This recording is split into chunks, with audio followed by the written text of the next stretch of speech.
Hello friends, welcome to the success Kendra. Friends, आज का जो वीडियो है रेलवे ग्रुप डी का एग्ज़ाम जो चल रहा है उसके लिए काफ़ी इंपॉर्टेंट वीडियो है, क्योंकि इस वीडियो से देखिए हर शिफ्ट में 1 से 2 प्रश्न पूछे जा रहे हैं। पंचायती राज व्यवस्था से संबंधित प्रश्न सभी शिफ्ट्स में पूछे जा रहे हैं, इसीलिए जिनका आगामी शिफ्ट्स में पेपर है वो लोग इस वीडियो को निश्चित रूप से ध्यानपूर्वक देख करके जाएंगे। यहाँ से निश्चित रूप से 1 से 2 प्रश्न आपके एग्ज़ाम में बनने वाले हैं। तो चलिए फ्रेंड्स, शुरू करते हैं आज का सेशन। पहले प्लीज़ वीडियो को लाइक कर दीजिएगा और जब सेशन समाप्त होगा तो इसको ज़्यादा से ज़्यादा शेयर करिएगा ताकि सभी लोगों के पास यह वीडियो पहुंच। देखिए फ्रेंड्स, सबसे पहले हम लोग पंचायती राज व्यवस्था से संबंधित जितने भी इम्पॉर्टेंट पॉइंट्स हैं, यानी कि जो थ्योरेटिकल पोर्शन है उसको हम लोग पहले कवर करेंगे। उसके बाद इसी वीडियो में हम लोग 100 इम्पॉर्टेंट क्वेश्चंस को भी कवर करेंगे जो प्रीवियस ईयर में जितने भी भारतवर्ष में एग्जाम कराए गए हैं उनमें पंचायती राज व्यवस्था से जितने भी प्रश्न पूछे गए हैं उन सभी प्रश्नों को इसी वीडियो में हम कवर करेंगे। इसीलिए वीडियो में आप अंत तक बने रहिएगा और निश्चित रूप से इस वीडियो से आपका जो एग्ज़ाम होने वाला है आगामी शिफ्ट में उसमें 1 से 2 प्रश्न देखने को मिलेंगे। चलिए शुरू करते हैं। पहले प्लीज़ वीडियो को लाइक कर दीजिएगा। देखिए फ्रेंड्स, अगर हम पंचायती राज व्यवस्था के बारे में बात करें तो सबसे पहले तो आपसे पूछा जा सकता है कि भारत में पंचायती राज दिवस कब मनाया जाता है। तो यहाँ पर ध्यान दीजिएगा, भारत में प्रतिवर्ष 24 अप्रैल को लोकतंत्र की नींव के रूप में पंचायती राज दिवस मनाया जाता है। 24 अप्रैल को पंचायती राज दिवस मनाए जाने का कारण 73वां संविधान संशोधन अधिनियम जो कि 24 अप्रैल 1993 से प्रभाव में आया था। इसीलिए जो है प्रत्येक वर्ष 24 अप्रैल को पंचायती राज दिवस मनाया जाता है। 24 अप्रैल 1993 से 73वां संविधान संशोधन अधिनियम जो था यह प्रभाव में आया था। उसके बाद अगर हम बात करें तो पंचायती राज व्यवस्था में विकास का प्रवाह निचले स्तर से ऊपर स्तर की ओर करने के लिए वर्ष 2004 में पंचायती राज को अलग मंत्रालय का दर्जा दिया गया था। तो अगर आपसे पूछा जाए कि पंचायती राज को मंत्रालय का दर्जा पहली बार कब दिया गया था, तो वर्ष 2004 में दिया गया था। ये भी इंपॉर्टेंट पॉइंट्स है, सभी के सभी केवल इंपॉर्टेंट पॉइंट्स को मैं कवर करवाऊंगा। और देखिए, अनुच्छेद से संबंधित प्रश्न पंचायती राज से पूछा गया है। पिछले शिफ्ट में पूछा गया था कि आर्टिकल 243E जो है यह किससे संबंधित है। तो जितने भी आर्टिकल हैं पंचायती राज व्यवस्था से संबंधित सभी आर्टिकल को इस वीडियो में मैं आपको कवर करवा दूंगा। उसके बाद यहाँ पर देखिएगा, थोड़ा सा इसका इतिहास हम लोग जान लेते हैं। तो भारत में स्थानीय स्वशासन का जनक लॉर्ड रिपन को माना जाता है। वर्ष 1882 में उन्होंने स्थानीय स्वशासन संबंधी प्रस्ताव दिया जिसे स्थानीय स्वशासन संस्थाओं का मैग्ना कार्टा कहा जाता है। वर्ष 1919 में भारत शासन अधिनियम के तहत प्रांतों में दोहरे शासन की व्यवस्था की गई तथा स्थानीय स्वशासन को हस्तांतरित विषय सूची में रखा गया। उसके बाद वर्ष 1935 में भारत शासन अधिनियम के तहत इसे और व्यापक और सुदृढ़ बनाया गया।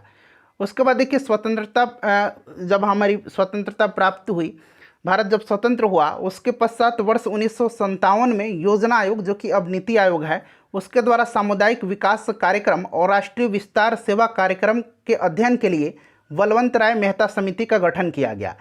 नवंबर 1957 में यानी कि 1957 में समिति ने अपनी रिपोर्ट सौंपी जिसमें त्रिस्तरीय पंचायती राज व्यवस्था ग्राम स्तर, मध्यवर्ती स्तर और जिला स्तर लागू करने का सुझाव दिया गया था। बलवंत राय मेहता समिति जो है यह त्रिस्तरीय पंचायती राज व्यवस्था का सुझाव दिया था, ये ध्यान रखेंगे। आगे इनके बारे में और डिटेल में हम चर्चा करेंगे।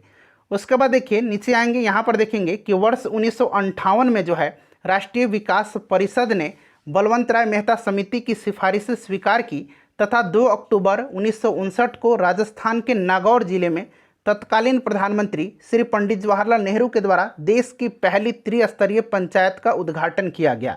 तो एक प्रश्न तो यहाँ से बन सकता है कि पूछा भी गया था कि सबसे पहले पंचायती राज व्यवस्था का शुभारंभ किस राज्य में किया गया था। तो आपको याद रखना है, ये सन याद रखना है, डेट याद रखना है। 2 अक्टूबर 1959 भारत के तत्कालीन प्रधानमंत्री पंडित जवाहरलाल नेहरू के द्वारा राजस्थान के नागौर जिले में शुरू किया गया था। उसके बाद आंध्र प्रदेश में किया गया था। दूसरा जो स्टेट है वो आंध्र प्रदेश है। ठीक है, चलो उसके बाद देखिएगा कि स्वतंत्रता प्राप्ति के बाद भारतीय संविधान में भाग 4 जिसमें कि नीति निर्देशक तत्व हैं उसके अनुच्छेद 40 में जो है ग्राम पंचायत के गठन और शक्ति प्रदान करने की बात कही गई है, पर पंचायती राज संस्था को कोई संवैधानिक दर्जा नहीं दिया गया था। बाद में 73वां संविधान संशोधन होता है और पंचायती राज व्यवस्था को संवैधानिक दर्जा प्रदान किया जाता है। चलिए आगे पढ़ेंगे।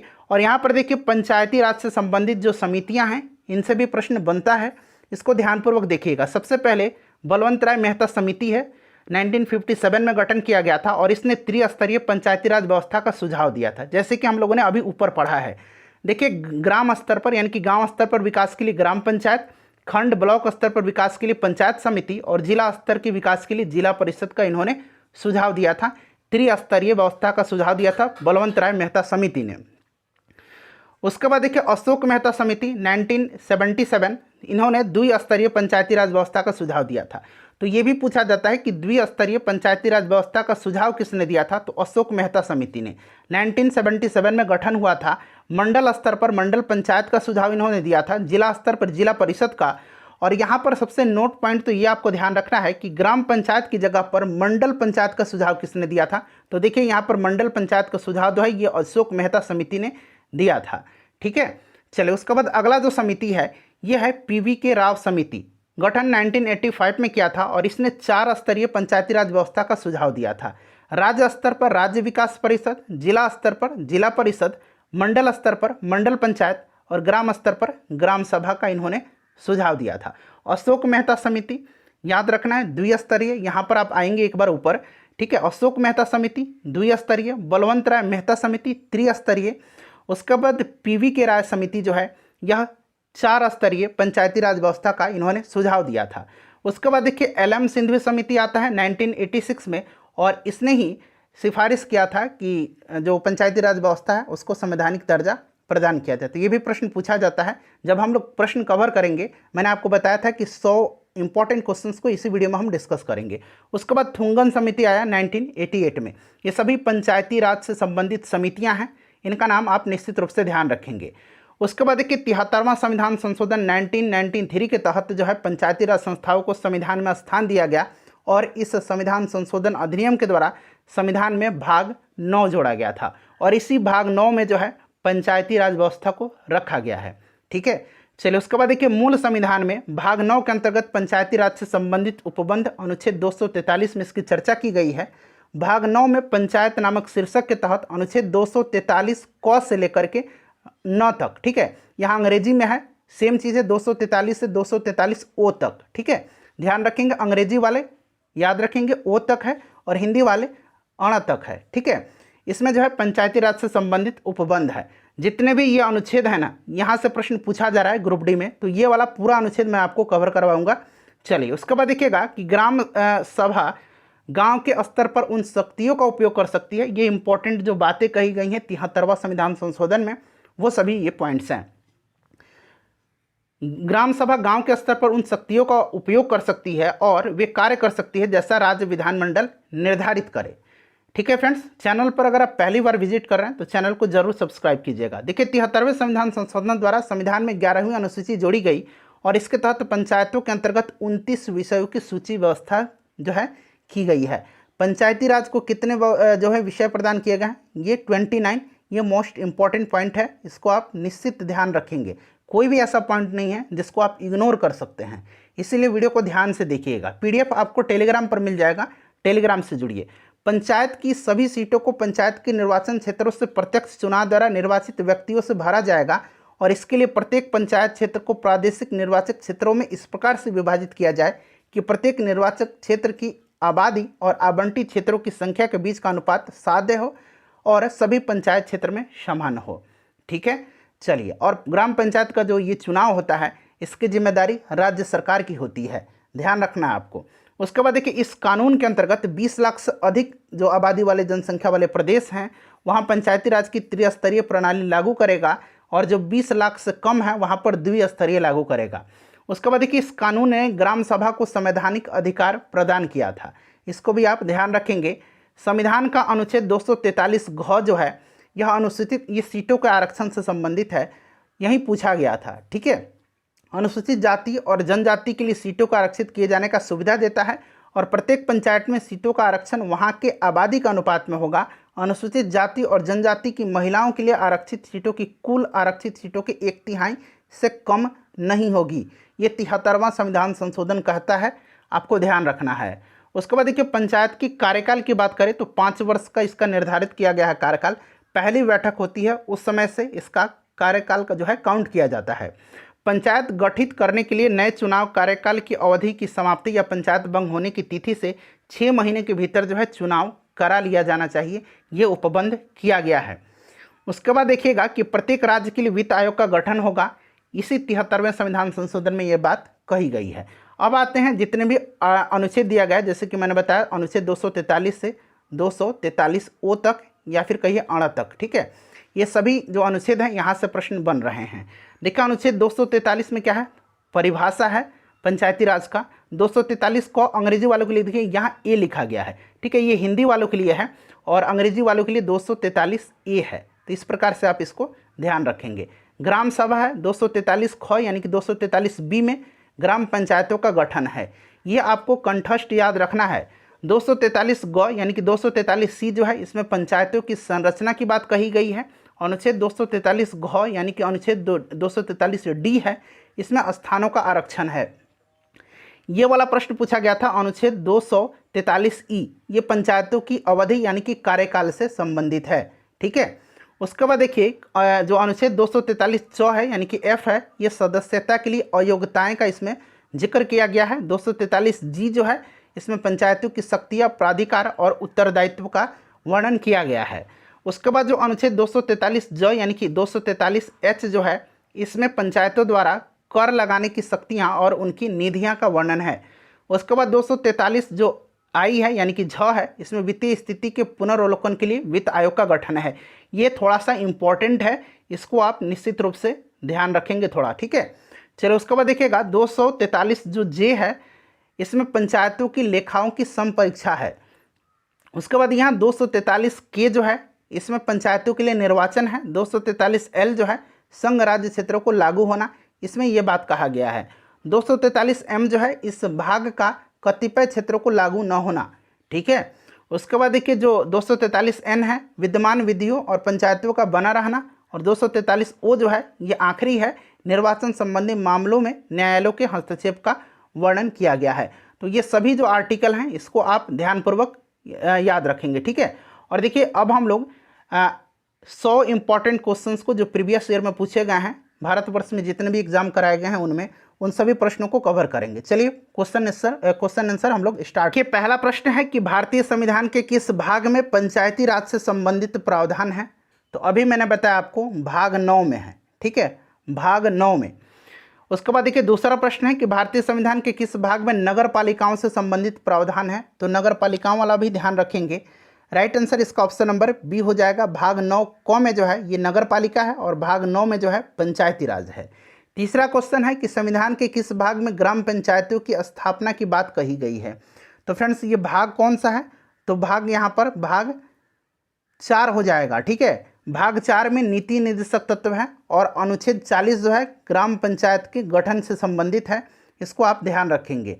उसके बाद देखिए अगला प्रश्न है कि भारतीय संविधान के निम्नलिखित अनुच्छेदों में से कौन सा अनुच्छेद राज्य सरकारों को ग्राम पंचायतों को संगठित करने का निर्देश देता है। तो यह आर्टिकल 40 है, ऑप्शन नंबर ए हो जाएगा राइट आंसर इसका, ठीक है। चलिए उसके बाद देखिए संविधान की 11वीं अनुसूची में निम्नलिखित में से क्या सम्मिलित है। तो 11वीं अनुसूची में जो है ये right answer option number B हो जाएगा, पंचायतों का कार्यक्रम, ठीक है। चलिए नेक्स्ट क्वेश्चन है कि पंचायती राज प्रणाली किस पर आधारित है। तो पंचायती राज प्रणाली जो है ये सत्ता के विकेंद्रीकरण पर आधारित है। ये क्वेश्चन भी इंपॉर्टेंट है, ठीक है। किसी भी एग्जाम की अगर आप तैयारी कर रहे हैं तो ये वीडियो आपके लिए काफ़ी इंपॉर्टेंट है। पंचायती राज प्रदान करता है, तो पंचायती राज जो है यह प्रदान करता है स्थानीय स्तर पर लोकतांत्रिक प्रशासन, ठीक है। उसके बाद देखिए पंचायती राज का प्रधान लक्ष्य क्या है। तो इसका जो मुख्य लक्ष्य है वो क्या है, तो ग्रामवासियों में शक्ति का विकेंद्रीकरण करना है। देखिए ये प्रश्न बीपीएससी में पूछा गया है। उसके बाद देखिए पंचायती राज का मुख्य उद्देश्य क्या है। तो इसका मुख्य उद्देश्य जो है जनता को विकासमूलक प्रशासन में भागीदारी योग्य बनाना। उसके बाद यूपीपीसीएस में पूछा गया है। देखिए 73वां संविधान संशोधन का संबंध किससे, ये ग्रुप डी में लगातार ये प्रश्न बन रहा है। तो right answer option number C हो जाएगा, पंचायती राज, ठीक है। चलिए नेक्स्ट क्वेश्चन करेंगे कि 73वां संविधान संशोधन संबंधित है, फिर से यह प्रश्न पूछा गया है पंचायती राज प्रणाली से। अगला प्रश्न है कि भारत में निम्नलिखित में से किसके अंतर्गत पंचायती राज प्रणाली की व्यवस्था की गई है। तो यह किसके अंतर्गत की गई है, नीति निर्देशक सिद्धांत के अंतर्गत। अगला प्रश्न है हमारा कि किस संवैधानिक संशोधन द्वारा पंचायती राज संस्थाओं को संवैधानिक दर्जा प्रदान किया गया? तो यह 73वां संविधान संशोधन है। ऑप्शन नंबर इसका सी जो होगा राइट आंसर हो जाएगा। 73वां संविधान संशोधन जब लागू हुआ उस समय भारत के प्रधानमंत्री पीवी नरसिम्हा राव थे, ये भी आप ध्यान रखेंगे। उसके बाद देखिए 73वें संविधान संशोधन द्वारा संविधान में कौन सी अनुसूची जोड़ी गई? तो अभी मैंने थ्योरेटिकल पोर्शन में आपको बताया था 11वीं अनुसूची जोड़ी गई थी। अगर आपने थ्योरी ध्यानपूर्वक पढ़ा होगा तो आसानी से आप सभी प्रश्नों को सॉल्व कर लेंगे। भारत के संविधान की 11वीं अनुसूची में कितने विषय हैं? तो अभी मैंने बताया था कि पंचायती राज में यानी कि पंचायत को 29 जो है विषय प्रदान किए गए हैं। ऑप्शन नंबर इसका सी जो होगा वो करेक्ट आंसर हो जाएगा। उसके बाद देखिएगा कि 73वें संविधान संशोधन के अनुसार पंचायती राज संस्थाओं में अध्यक्ष के कम से कम कितने पद महिलाओं के लिए आरक्षित किए गए हैं? तो यह आपका 1/3 हो जाएगा। ठीक है, 1/3 सीट जो है महिलाओं के लिए आरक्षित है। 73वीं संविधान संशोधन के प्रावधानों को समाज के किस वर्ग को सत्ता हस्तांतरण की दृष्टि से ऐतिहासिक कदम माना जाता है? तो राइट आंसर इसका हो जाएगा महिला वर्ग। उसके बाद देखिएगा कि 73वें संविधान संशोधन की विशेषता नहीं है, यहाँ नहीं पूछा गया है, तो राइट आंसर हो जाएगा महिलाओं के लिए 2/3 आरक्षण। महिलाओं के लिए 1/3 आरक्षण है। ठीक है, 2/3 गलत दिया गया है। उसके बाद देखिए 73वें संविधान संशोधन द्वारा पंचायती राज संस्थाओं के लिए किस तरह के चुनाव का प्रावधान किया गया है? तो राइट आंसर प्रत्यक्ष एवं गुप्त मतदान। नेक्स्ट क्वेश्चन है हमारा कि भारत के किसके चुनाव में आरक्षित स्थानों की चक्रानुक्रम से भरे जाने का प्रावधान किया गया है? तो ये राइट आंसर पंचायती राज संस्थाओं के चुनाव में। नेक्स्ट क्वेश्चन है हमारा कि पंचायत के विघटन के उपरांत निम्नलिखित में से कौन सी समय अवधि नए चुनाव कराने हेतु सही है? तो कम से कम मैंने आपको बताया था कि कम से कम जो है 6 महीने के अंदर जो है चुनाव करा लेना अनिवार्य होता है। तो ऑप्शन नंबर सी हो जाएगा 6 माह के अंदर ही। उसके बाद देखिए पंचायती राज संस्थाओं के निर्वाचन के लिए उत्तरदायी है, तो जो निर्वाचन का जिम्मेदारी होता है वो राज्य के सरकार पर होता है। तो राइट आंसर इसका क्या हो जाएगा यहाँ पर बताइए? इसका जो करेक्ट आंसर होगा राज्य के निर्वाचन आयोग पर होगा। ठीक है, राज्य सूची का विषय है यह। 73वें संविधान संशोधन के अनुसार पंचायती राज संस्था का कार्यकाल कितने वर्ष रखा गया है? तो ये कार्यकाल जो है ये 5 वर्ष का है। पंचायती राज के प्रबल समर्थक थे, तो इसके प्रबल समर्थक जो थे ये महात्मा गांधी भी जी थे, सिद्धराज डांडा जी थे और राजीव गांधी जी भी थे। Option number D right answer हो जाएगा।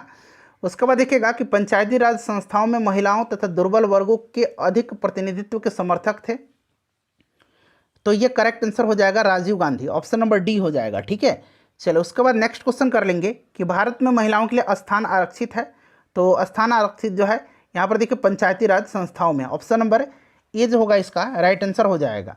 उसके बाद देखिए 73वां संविधान संशोधन अधिनियम किस तिथि से लागू हुआ था? तो मैंने आपको बताया था कि यह लागू हुआ था 24 अप्रैल 1993 से, और इसीलिए 24 अप्रैल को प्रत्येक वर्ष पंचायती राज दिवस मनाया जाता है। उसके बाद अगला प्रश्न है कि भारत में पंचायती राज अधिनियम कब लागू हुआ? सेम क्वेश्चन है, राइट आंसर इसका हो जाएगा ऑप्शन नंबर ए 24 अप्रैल 1993 को। अगला प्रश्न है कि पंचायत के चुनाव हेतु निर्णय किसके द्वारा लिया जाता है? तो यह निर्णय जो है यह लिया जाता है राज्य की सरकार द्वारा। और चुनाव का आयोजन कौन करता है? तो जो राज्य का चुनाव आयोग है वो करता है। उसके बाद देखिए भारत में पंचायती राज का प्रारंभ किया गया था, तो पंचायती राज का प्रारंभ जो किया गया था ये कब किया गया था? तो 1959 1 अक्टूबर के दिन राजस्थान के नागौर जिला प्रधानमंत्री पंडित जवाहरलाल नेहरू के द्वारा जो है शुरू किया गया था। पंचायती राज प्रथम परिवर्तित किया गया तो ये राजस्थान में किया गया।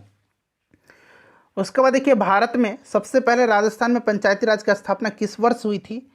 तो फ्रेंड्स ये 1959 में की गई थी। राइट आंसर इसका क्या हो जाएगा? ऑप्शन नंबर यहाँ पर देखिए सी हो जाएगा। उसके बाद देखिए स्थानीय ग्रामीण शासन के रूप में पंचायती राज प्रणाली सर्वप्रथम यहाँ पर देखिए क्रम के अनुसार अपनाई गई थी, तो सबसे पहले राजस्थान में अपनाई गई थी। उसके बाद मैंने बताया था आंध्र प्रदेश में जो है अपनाई गई थी, तो राइट आंसर यहाँ पर ऑप्शन नंबर डी हो जाएगा। उसके बाद देखिएगा कि भारत में पंचायती राज व्यवस्था सर्वप्रथम राजस्थान और आंध्र प्रदेश में आरंभ की गई थी, तो आंध्र प्रदेश इसका राइट आंसर हो जाएगा। नेक्स्ट क्वेश्चन है कि 2 अक्टूबर 1959 को भारत में पंचायती राज का शुभारंभ निम्नलिखित में से कहाँ पर किया गया? तो राजस्थान के नागौर में। ऑप्शन नंबर ए हो जाएगा राइट आंसर इसका। अगला प्रश्न है हमारा कि पंचायती राज की दृष्टि से महत्वपूर्ण प्रतिवेदन है, तो इसका करेक्ट आंसर हो जाएगा बलवंत राय मेहता समिति प्रतिवेदन। ठीक है, लोकतांत्रिक विकेंद्रीकरण का सुझाव किसने दिया था? तो ये दिया था बलवंत राय मेहता समिति ने। Option number D right answer इसका हो जाएगा। चलिए आगे बढ़ेंगे, नेक्स्ट क्वेश्चन करेंगे 38 नंबर कि पंचायती राज संस्थाओं को संवैधानिक मान्यता प्राप्त करने की अनुशंसा करने वाली समिति कौन सी थी? तो मैंने आपको थोड़ी देर पहले बताया भी था कि यह जो समिति थी यह कौन सी समिति थी। राइट आंसर इसका क्या हो जाएगा बताइए। तो देखिए इसका जो करेक्ट आंसर होगा आपको इसका आंसर देकर के बताना है, ठीक है। चलिए उसके बाद आगे बढ़ेंगे कि भारत में पंचायती राज की त्रिस्तरीय व्यवस्था का अनुमोदन किस समिति के द्वारा किया गया था? तो त्रिस्तरीय जो है यह किया गया था बलवंत राय मेहता समिति, ठीक है। चलिए उसके बाद देखिएगा जिस समिति में लोकतांत्रिक विकेंद्रीकरण और पंचायती राज की सिफारिश की उसका सभापति कौन था? तो फ्रेंड्स उसका जो सभापति था वो कौन था, यानी कि उसका अध्यक्ष पूछा गया है तो बलवंत राय मेहता थे। नेक्स्ट क्वेश्चन है कि पंचायती राज से संबंधित निम्नलिखित कथनों में से कौन सा सही नहीं है। यहाँ देखिए पूछा गया है कौन सा सही नहीं है, तो इसमें से जो सही नहीं है ये 73वां संविधान संशोधन 15 अगस्त 1993 से प्रभावी हुआ, ये गलत है, ठीक है। 24 अप्रैल से यह प्रभावी हुआ था। चलिए आगे बढ़ेंगे, नेक्स्ट क्वेश्चन करेंगे कि बलवंत राय मेहता समिति प्रतिवेदन में पंचायती राज संस्थाओं को कितने स्तर पर जो है करने का सुझाव दिया गया था? तो बलवंत राय त्रिस्तरीय है, यानी कि 3 स्तर है। ऑप्शन नंबर सी इसका राइट आंसर हो जाएगा। उसके बाद देखिए बलवंत राय मेहता समिति ने किसको अधिक शक्तिशाली बनाने का सुझाव दिया था? तो इन्होंने पंचायत समिति को जो है सबसे अधिक शक्तिशाली बनाने का सुझाव दिया था। पंचायती राज व्यवस्था में स्थानीय स्वशासन की व्यवस्था कैसी होती है बताइए। राइट आंसर इसका क्या होगा? तो ग्राम, ब्लॉक और जिला स्तर 3 स्तरीय संरचना, ऑप्शन नंबर बी होगा राइट आंसर इसका। उसके बाद देखिए बलवंत राय समिति प्रतिवेदन के अनुसार महत्वपूर्ण संस्था कौन सा है? तो यह पंचायत समिति है। अभी मैंने आपको बताया निम्नलिखित में से कौन पंचायती राज संस्था नहीं है, नहीं पूछा गया है, तो इसका correct answer option number D हो जाएगा, नगर परिषद नहीं है, ठीक है। चलिए उसके बाद नेक्स्ट क्वेश्चन करेंगे कि पंचायती राज संस्थाओं के संगठन के 2 स्तर होने का सुझाव दिया था। द्विस्तरीय जो है यह किसने दिया था? तो यह दिया था अशोक मेहता समिति ने, ठीक है। चलिए उसके बाद देखिएगा कि पंचायती राज के चुनाव में राजनीतिक दलों को खुले तौर से चुनाव चिन्हों के आधार पर भाग लेने का सुझाव किस समिति ने दिया था? तो यह जो समिति है यह अशोक मेहता समिति है। उसके बाद देखिए 1977 में केंद्र सरकार ने पंचायती राज संस्था की कार्यप्रणाली और ढांचे में सुधार लाने के उद्देश्य से किस समिति को नियुक्त किया था? तो यह समिति अशोक मेहता समिति 1977 यहाँ मेंशन भी किया गया है। चलिए उसके बाद देखिएगा कि देश में पंचायती राज व्यवस्था का आरंभ किस समिति की रिपोर्ट के आधार पर की गई थी? तो देश में पूछा गया है, तो इसीलिए राइट आंसर इसका बलवंत राय मेहता समिति हो जाएगा। उसके बाद देखिए बलवंत राय मेहता समिति के अनुशंसाओं के आधार पर किस वर्ष पंचायती राज व्यवस्था लागू किया गया था? तो 1959 में किया गया था। चलिए आगे बढ़ेंगे कि अशोक मेहता समिति ने पंचायती राज व्यवस्था के अंतर्गत कितना स्तरीय ढांचे की स्थापना की सलाह दी थी? तो इन्होंने दिया था 2 स्तरीय। चलिए उसके बाद देखिएगा कि अशोक मेहता समिति ने किन स्तरों की बात की थी बताइए। राइट आंसर इसका क्या होगा? तो देखिए इसका आंसर हो जाएगा मंडल पंचायत और जिला परिषद, मैंने आपको बताया भी था, तो याद रखना मंडल पंचायत, ठीक है। अशोक मेहता समिति, अशोक मेहता समिति किससे संबंधित है? तो ये पंचायती राज से। उसके बाद देखिए पंचायती राज से संबंधित समितियों को कालक्रम के अनुसार व्यवस्थित करना है और नीचे दिए गए कूट से सही आंसर चुनना है। तो सबसे पहले तो इसमें से हो जाएगा आपका कौन सी समिति बताइए। राइट आंसर इसका क्या होगा? तो यहाँ पर ध्यान देंगे फ्रेंड्स, देखिए राइट आंसर जो होगा सबसे पहले यहाँ पर सी हो जाएगा। अब यहाँ पर मिला लीजिएगा, सबसे पहले तो तीसरा हो जाएगा, इससे पहले भी बलवंत राय मेहता समिति थी, ठीक है, इसको ध्यान रखना है। उसके बाद अशोक मेहता समिति, 1 मिनट, 3 हो जाएगा, यहाँ पर 3 दिया गया है ना, 3 हो जाएगा बलवंत राय मेहता समिति। उसके बाद हो जाएगा आपका अशोक मेहता समिति, उसके बाद जीवीके राव समिति और LM सिंघवी समिति। तो option number C right answer हो जाएगा इसका, ठीक है। देखिए बलवंत राय मेहता समिति मैंने आपको बताया था कब, तो ये आपका हो जाएगा 1957 में, ठीक है। उसके बाद अशोक मेहता समिति 1977 में, LM सिंघवी उसके बाद जीवीके राव समिति जो है 1985 में, और उसके बाद जो देखिए LM सिंघवी समिति 1986 में। चलो उसके बाद देखिएगा कि 1977 में पंचायती राज व्यवस्था की समीक्षा करने के लिए गठित समिति की अध्यक्षता किसने की थी? तो 1977 पूछा गया है, तो अशोक मेहता हो जाएगा, ऑप्शन नंबर बी इसका राइट आंसर हो जाएगा, ठीक है। चलिए नेक्स्ट क्वेश्चन कर लेंगे कि पंचायती राज संस्थाओं के निम्नतर स्तर पर कौन है? तो जो निम्न स्तर पर है ना, ये पूछा गया है कि कौन सा है। तो ये कौन सा है फ्रेंड्स? यह है ग्राम सभा और पंचायत। पंचायती राज संस्थाओं को उच्चतम स्तर पर कौन है? तो उच्चतम स्तर पर जिला परिषद होता है। पंचायती राज की आधारशिला है, तो ये जो आधारशिला है ये आपका ग्राम सभा हो जाएगा। पंचायत समिति का मुख्य निष्पादक कौन होता है? तो ये निष्पादक जो होता है ये कौन होता है? तो ये होता है फ्रेंड्स खंड विकास पदाधिकारी। उसके बाद देखिए जिला परिषद का मुख्य कार्य क्या है?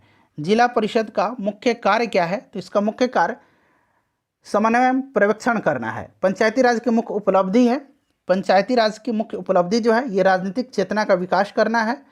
उसके बाद देखिएगा कि पंचायती राज की प्रधान समस्या क्या है, तो इसकी जो प्रधान समस्या है वो आपका दलगत राजनीति हो जाएगा। राजनीति स्थानीय सांसद और विधायक किसके पदेन सदस्य होते हैं, तो ये सदस्य जो होते हैं ये जिला परिषद के होते हैं। ठीक है, चलिए आगे बढ़ेंगे, नेक्स्ट क्वेश्चन कर लेंगे कि ग्राम पंचायत का निर्वाचन कराना निर्भर करता है, तो यह निर्भर करता है किस पर, तो यह राज्य सरकार पर। देखिए ये आरआरबी में पूछा गया प्रश्न है। ठीक है, उसके बाद देखिए खंड स्तर पर ब्लॉक लेवल पर पंचायत समिति क्या है, बताइए राइट आंसर इसका क्या होगा। तो फ्रेंड्स यह जो है एक प्रशासनिक प्राधिकरण है। सामान्यतः पंचायत समिति में कितने प्रकार के सदस्य होते हैं बताइए, तो इसमें होते हैं पदेन सदस्य, सहयोगी सदस्य और संयोजित सदस्य, तो ऑप्शन डी हो जाएगा उपयुक्त सभी। उसके बाद देखिए वरीयता क्रम पूछा गया है, इसमें वरीयता क्रम क्या है बताइए राइट आंसर।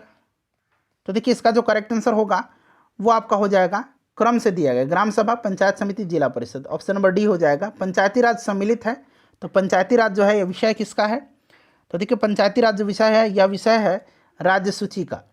नेक्स्ट क्वेश्चन है कि पंचायतों के द्वारा कौन सा कर वसूला जाता है, तो पंचायतों के द्वारा जो है स्थानीय मेलों पर कर, ऑप्शन नंबर ए हो जाएगा। निम्नलिखित में से कौन सा संविधान संशोधन यह कहता है कि ग्राम पंचायत में 1/3 सीटें महिलाओं के लिए आरक्षित होनी चाहिए, तो यह 73वां संविधान संशोधन है, ऑप्शन नंबर डी हो जाएगा इसका करेक्ट आंसर। ठीक है, चलिए आगे बढ़ेंगे कि पंचायत स्तर पर राज्य सरकार का प्रतिनिधित्व कौन करता है, तो राज्य सरकार का प्रतिनिधित्व जो है यह कौन करता है, तो पंचायत सेवक करता है, option number A right answer इसका हो जाएगा।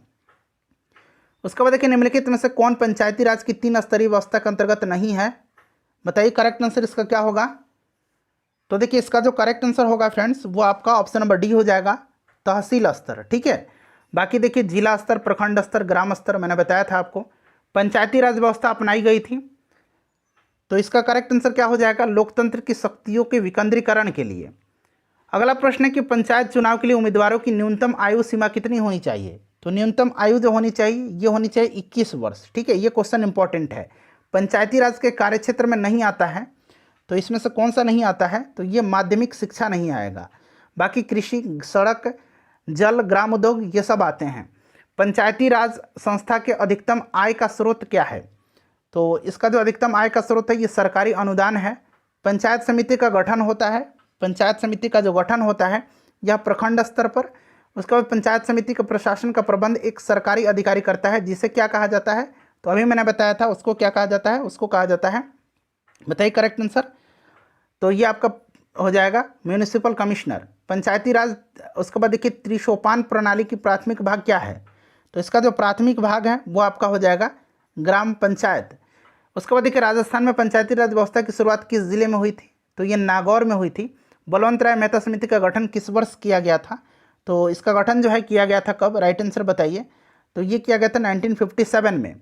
उसके बाद अगला प्रश्न है कि पंचायत समिति का जो सदस्य होता है यह किसके द्वारा मनोनीत किया जाता है, तो यह मनोनीत किया जाता है पंचायत, ग्राम पंचायत के सदस्यों द्वारा अप्रत्यक्ष रूप से निर्वाचित किए जाते हैं, ऑप्शन नंबर सी हो जाएगा इसका। चलिए उसके बाद नेक्स्ट क्वेश्चन है कि पंचायती राज संस्थाएं अपनी निधि हेतु निर्भर हैं, तो यह निर्भर होती हैं सरकारी अनुदान पर। ग्राम पंचायतों की आय का स्रोत क्या है, तो आय का जो इसका स्रोत है ये आपका इसमें से ऑप्शन के हिसाब से सब चूज़ करना है। ठीक है, तो राइट आंसर इसका हो जाएगा इसमें से ऑप्शन नंबर बी हो जाएगा, मेला और बाजार कर। ठीक है, ये कर जो है ग्राम पंचायत के द्वारा लगाया जाता है। एक खंड स्तर पर पंचायत समिति होती है, तो पंचायत समिति जो होती है यह एक प्रशासकीय अधिकरण होती है। उसके बाद देखिएगा कि यदि पंचायत भंग होती है तो किस अवधि के अंदर में निर्वाचन होंगे, तो 6 माह के अंदर। निम्नलिखित में से भारत में पहला नगर निगम कहाँ स्थापित हुआ था, तो फ्रेंड्स ये कहाँ पर हुआ था बताइए राइट आंसर। तो करेक्ट आंसर हो जाएगा चेन्नई में। ठीक है, उसके बाद देखिएगा कि लोकतंत्र विकास के लिए पंचायती राज संस्थाओं के पुनर्जीवन पर एल.एम. सिंधवी समिति कब नियुक्त की गई थी, तो एल.एम. सिंधवी समिति का जो गठन किया गया था ये 1986 में किया गया था। ठीक है, 1986 में। थुम्बन समिति पूछेगा तो 1988 में किया गया था थुम्बन समिति। ठीक है, इसको भी आप ध्यान रखिएगा।